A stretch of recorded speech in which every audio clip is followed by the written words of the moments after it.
Պարոն Հովհաննիսյան, 26 տարիները բացի խոսքից ուրիշ ոչինչ չեն տվել մեզ։ Դուք ինչ եք կարծում։ Չեն բացի խոսքից, խոսքը բավական չէ իսկապես մտնել մեր հոգու խորքը եւ հասկանալ թե ինչ ահավոր հարված էր պետական նշանակության համազգային ողբերգություն էր, որ տեղի ունեցավ 26 տարի առաջ, ուղղված մեր պետականության, մեր արժանինքներին, մեր արժանապատվության, մեր իրավունքներին, մեր ազգային հերոսների եւ պետական ծառայողների միջոցով։ Պարոն Դեմիրճան, պարոն Սարգսյան, Բախշյան եւ բոլոր մեր հայրենագիտներ, ովքեր իրենց կյանքը տվեցին մեր երկրի համար։ Հիմա մեկը հերոսի գոչում է գրում, մյուսը շարքային է, բայց կարևորը այն է, որ մենք հիշում ենք եւ մենք բարդավոր ենք, իրենք արժանի են իրենց թողած ժառանգությունը,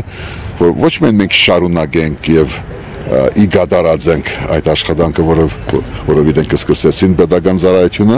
այլ մենք արժանի դառնանք վերադարձնելով հայրենի երկիրը իր հուն, իր արժանապատվության, իրավունքների, ինքնիշխանության եւ հայ լինելու, հայաստանցի լինելու այդ բերկրանքը ապրելու համար։ Պիտի արժանի լինենք, որքան ասված մեզ օրեր դա, պիտի խոսենք, հարցերին պիտի պատասխանենք, պիտի հանդիպենք, պիտի ողջակուրվենք, բայց առաջ հերթին այսօր եւ վաղ եւ այն մյուս օրը պիտի գործենք միաբանորեն, որ արժանին մատուցենք ազգային հերոսին, իր գործընկերներին եւ մեր բոլոր զոհերին, նահատակներին, բոլոր սերունդներին։